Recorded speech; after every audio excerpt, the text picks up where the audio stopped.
મિત્રો good afternoon. શ્રદ્ધા સ્કૂલના ઓનલાઈન શિક્ષણમાં તમારું સ્વાગત છે. આજે આપણે ગુજરાતી વિષય ભણવાનો છે. ગુજરાતીમાં આપણે અગાઉ પાઠ પહેલો, બીજો અને ત્રીજો શીખી ગયા. તેના પ્રશ્ન જવાબ પણ આપણે શીખી ગયા. ખાલી જગ્યા, જોડકા બધું આપણે શીખી ગયા. આજે આપણે પાઠ ચોથો કરવાનો છે. પાઠ 4 જંગલનું. પાઠ ચોથો જંગલનું. તો આપણે આ પાઠમાં સૌથી પહેલા ગીત આવે છે. જો તમે તમારી બુકમાં જોશો તો તમારે અહીંયા પહેલા સૌથી ગીત આવે છે. તો આપણે આ ગીત ગાઈએ. ભાગો રે ભાઈ ભાગો, દટ્ટણ આવ્યું પટ્ટણ આવ્યું, ઊંચેથી આગ પડી, પીઠ મારી ભાંગી નાખી. ભાગો રે ભાઈ ભાગો. જો આગ છે તેમાં કહે છે એક સસલું છે. તે શું કહે છે? તે બીગડું છે તે સસલું. અને તે કહે છે કે ભાગો રે ભાઈ ભાગો, દટ્ટણ અને પટ્ટણ આવ્યું છે, ઉપરથી આગ પડ્યું છે. ઉપરથી આગ છે તે મારી પીઠ ઉપર પડ્યું છે અને પીઠ મારી ભાંગી નાખી છે. એટલે બધા જંગલના જે પ્રાણીઓ છે તેને આ સસલું કહે છે કે બધા ભાગો. ત્યાર પછીનું ગીત શું છે?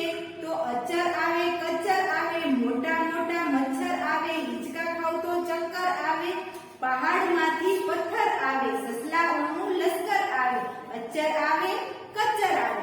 આ ગીતમાં એમ કહે છે કે અચ્ચર આવે છે અને કચ્ચર આવે છે. અચ્ચર કચ્ચર જેવા બધા પ્રાણીઓ, બરાબર, તેવા પ્રાણીઓ આવે છે. મોટા મોટા મચ્છર આવે છે, એકદમ મોટા મોટા મચ્છર આવે છે. હિંચકા ખાવ છું તો મને ચક્કર આવે છે. અને પહાડમાંથી શું આવે છે? પથ્થર આવે છે. અને સસલાઓનું મોટું બધું લશ્કર આવે છે. અચ્ચર આવે કચ્ચર આવે. તો આપણે આ બે ગીત ગાયા. ત્યાર પછી તમારે નીચે જુઓ, તમારી બુકમાં તમે જોશો તો બે ચિત્ર, બરાબર, એક ચિત્ર સસલાનું છે અને બીજું ચિત્ર અહીંયા શેનું છે? આપણે લગાવવાનું છે. આપણે દોરવાનું છે અથવા લગાવવાનું.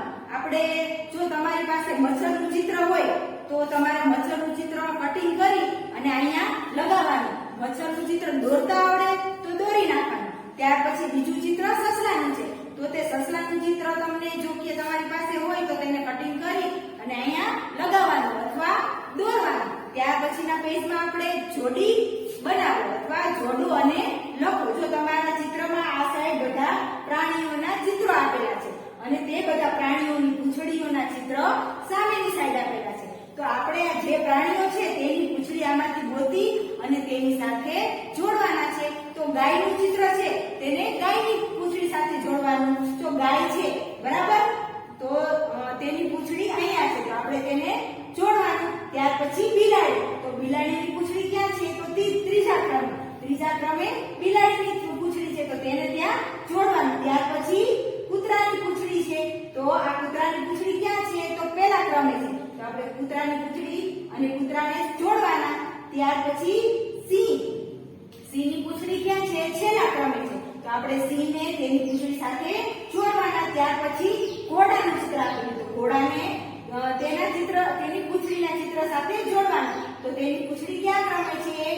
ચોથા ક્રમે છે તો આપણે તેની સાથે તેની પૂંછડીને જોઈન્ટ કરવાના. ટૂંકમાં જે પ્રાણીઓ આપેલા છે તે પ્રાણીની પૂંછડી સાથે તે પ્રાણીના ચિત્રને જોડવાનું. ત્યાર પછી પાછળના ચિત્રમાં પહેલા ગધેડાનું ચિત્ર આપેલું છે તો ગધેડાની પૂંછડી અહીંથી ગોતી અને તેની સાથે જોડવાનું. તો ગધેડાની પૂંછડી છે એ ત્રીજા ક્રમે છે તો ત્યાં આપણે જોડવાનું. ત્યાર પછી બકરીનું ચિત્ર છે તો બકરીની પૂંછડી અહીંયા ક્યાં છે? પહેલા, બીજા, ત્રીજા, ચોથા અને પાંચમા ક્રમે તો આપણે ત્યાં જોડવાનું. ત્યાર પછી ચિત્તાનું ચિત્ર આપેલું છે તો ચિત્તાની પૂંછડી અહીંયા ક્યાં છે? તો પહેલા ક્રમે છે તો આપણે તેને ત્યાં જોડવાનું. ત્યાર પછી મગરનું ચિત્ર આપેલું છે તો મગરની પૂંછડી ક્યાં છે? અહીંયા તો બીજા ક્રમે છે તો આપણે મગરની પૂંછડી છે તેની સાથે જોડવાનું. ત્યાર પછી વાંદરાની પૂંછડી છે તો વાંદરાની પૂંછડી અહીંયા કેટલામાં ક્રમે છે? તો પહેલા, બીજા, ત્રીજા અને ચોથા ક્રમે તો આપણે વાંદરાને તેની પૂંછડી સાથે જોડવાનું. ત્યાર પછી બાજુના પેજમાં જુઓ અને જવાબ લખો. તો તમારે આમાં આ બધા ચિત્ર જોવાના છે અને તેના જે પ્રશ્ન પૂછેલા છે તેના જવાબ લખવાના. તો પહેલો પ્રશ્ન શું છે? તમને કોની પૂંછડી ગમી? તમને આ બધા પ્રાણીઓ બતાવ્યા અને તેની પૂંછડી બતાવીને આપણે જોડીએ ને તો સૌથી વધારે જે તમને પૂંછડી ગમી હોય ત્યાં તમારે આનું નામ લખવાનું. ત્યાર પછી કોની પૂંછડી બાકી છે? તો આ બધા ચિત્રમાંથી જેની પૂંછડીઓ છે તેમાંથી સૌથી પૂંછડી કેની બાકી છે? તો કેની પૂંછડી બાકી હોય? કૂતરાની પૂંછડી. તો સૌથી લાંબી પૂંછડી કોની છે? તો આ બધા ચિત્રમાંથી આપણે સૌથી લાંબી પૂંછડી કેની દેખાણી? તો વાંદરાની પૂંછડી. કેની પૂંછડી લાંબી છે? વાંદરાની પૂંછડી. તો આપણે અહીંયા શું લખવાનું? વાંદરાની. કેટલાની પૂંછડીઓમાં એકથી વધુ રંગો છે? તો આપણે જો ચિત્રમાં આપણે રંગબેરંગી પૂંછડીઓ પણ છે. જો એકથી વધારે રંગવાળી કેની છે? આ ચિત્તાની છે. પછી છ જણાની છે પૂંછડીઓ, તે રંગબેરંગી છે. ચિત્તાની, પછી આ આપણે મગરની, પછી આ બકરીની, એવી આપણે 6 પૂંછડીઓ છે તેમાં એકથી વધારે રંગ આપેલા છે. ત્યાર પછી તમને કોની પૂંછડી અડિયા છે? તમે કેની પૂંછડી અડિયા છો? જેની પૂંછડી આપણે અડિયા હોય તેનું અહીંયા નામ લખવાનું. આપણે વધારે તો આપણે ગાયની કે કૂતરાની, બરાબર, કે બકરીની આપણે એની પૂંછડી અડિયા હોય. બાકી આપણે સિંહની ને વાઘની, મગરની તો પૂંછડી આપણે અડિયા ના હોય, બરાબર. આપણે અહીંયા લખવાનું ગાય અને કૂતરાની પૂંછડી, બરાબર. ત્યાર પછી પાછળનું પેજ તમે જોશો તો તમારી બુકમાં પાછળના પેજમાં એક ચિત્ર આપેલું છે.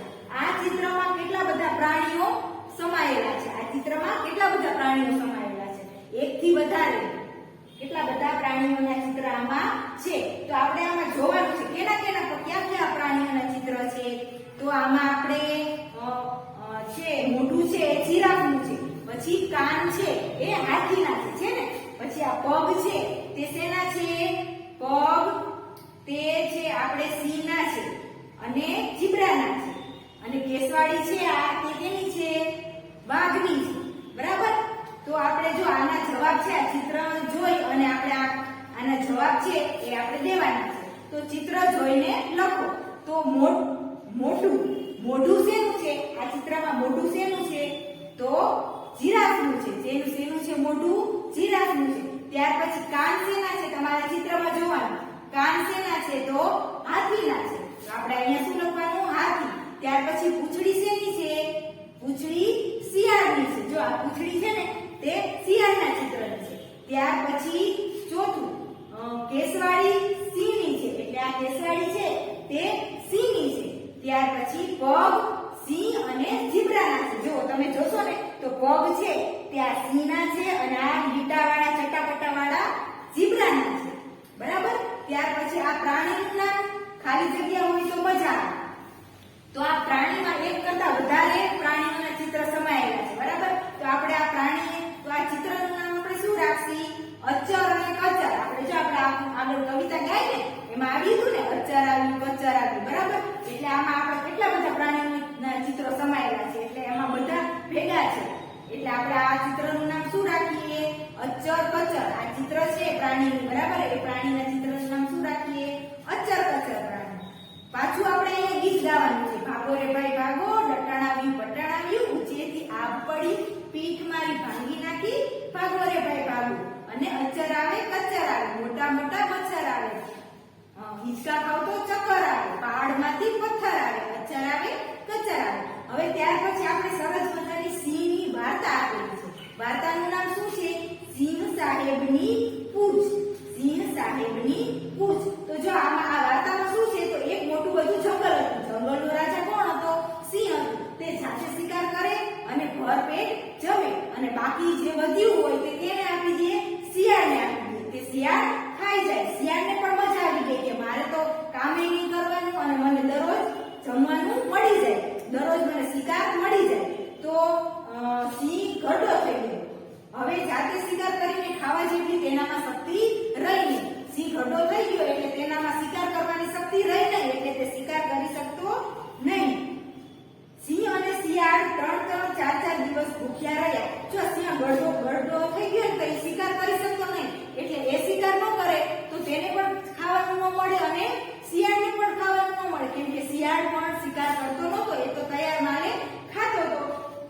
એક દિવસ શિયાળે જોયું કે દૂરથી એક સસલો આવતો હતો. શિયાળે સિંહને સમજાવ્યું કે તમે થોડી વાર મરવાનું નાટક કરો તો સસલાનો શિકાર કરી શકાય. જો હવે છે ને આ શિયાળ છે ને એકદમ ચાલાક હતું. તેણે શું કર્યું? એક દિવસ 2-3 દિવસ સુધી તો તે ભૂખ્યા હતા. તેણે એક દિવસ કર્યું કે સામેથી એક સસલું આવતું હતું. તો તો સસલાને આવતા જોઈ અને તેણે સિંહને કહ્યું કે તમે ખોટે ખોટે મરવાનું નાટક કરી કરો એટલે સસલું આપણી બાજુમાં આવશે ને એટલે આપણે એનો શિકાર કરી નાખશું. શિયાળની વાત છે ને એ સિંહ માની ગયો અને તેને કીધું કે હા હાલો હું હલિયા વગર ને ચરિયા વગર એમને પડ્યો રહું છું. એટલે સસલાને તેમ થશે કે આ શિયાળ તો મરી ગયો છે, બરાબર. તો શિયાળ છે ને તે ખોટું ખોટું રોવા માંડ્યું કે આ સિંહ ધ્રુસકે રોવા માંડ્યું કે સિંહ ઉપર પાંદડા નાખવા માંડ્યો કે આ સિંહ તો મરી ગયો છે, હવે એને દાટવો પડશે એટલે એના ઉપર પાંદડા નાખવા માંડ્યું. અને સસલાને પણ બોલાવ્યું કે સસલાએ તેને પૂછ્યું કે કેમ રડે છે? તો શિયાળ કે આ સિંહ છે જંગલનો રાજા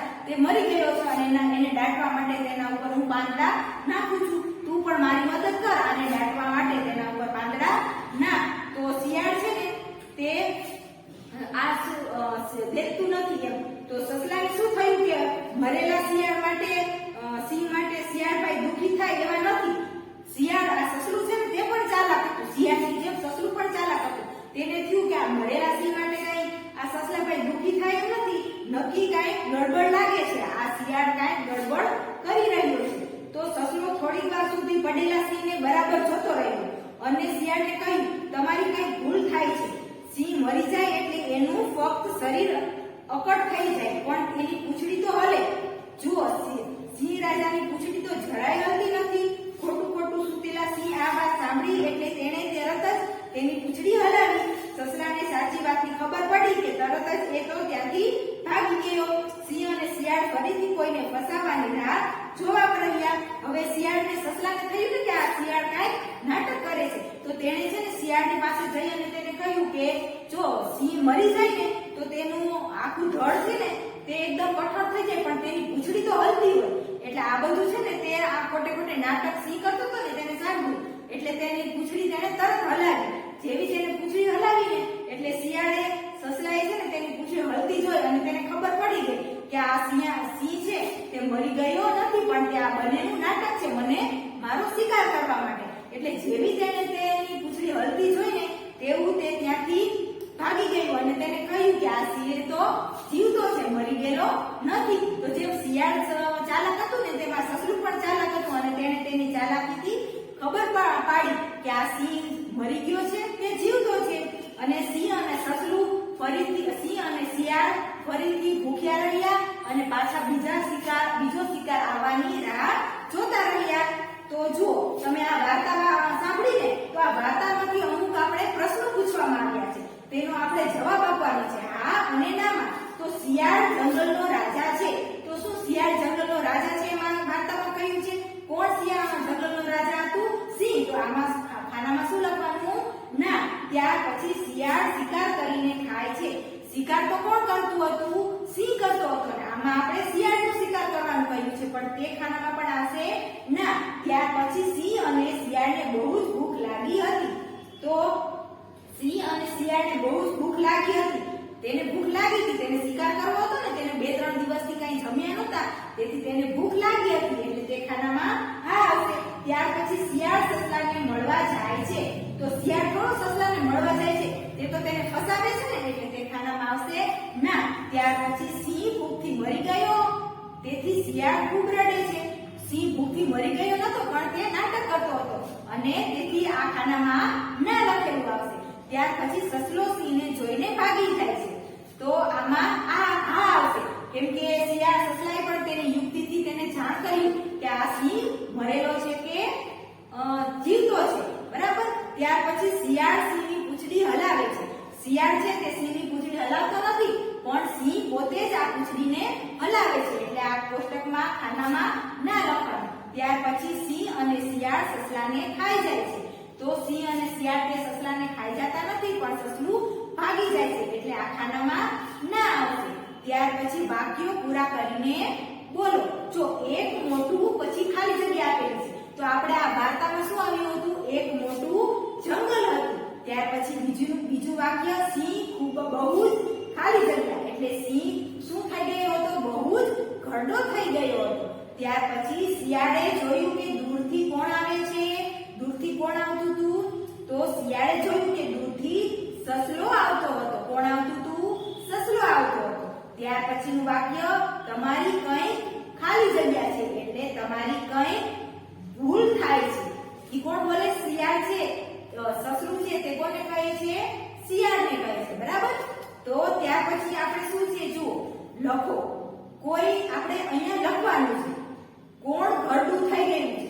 તો આપણે પહેલા એનું એક્ઝામ્પલ તરીકે આપેલું છે. તો આમાં સવાલ પૂછવામાં આવ્યો છે કે કોણ ઘરડું થઈ ગયું છે? તો ઘરડું કોણ થઈ ગયું હતું? વાર્તામાં સિંહ થઈ ગયો હતો. તો ત્યાં તે લખેલું આપેલું છે.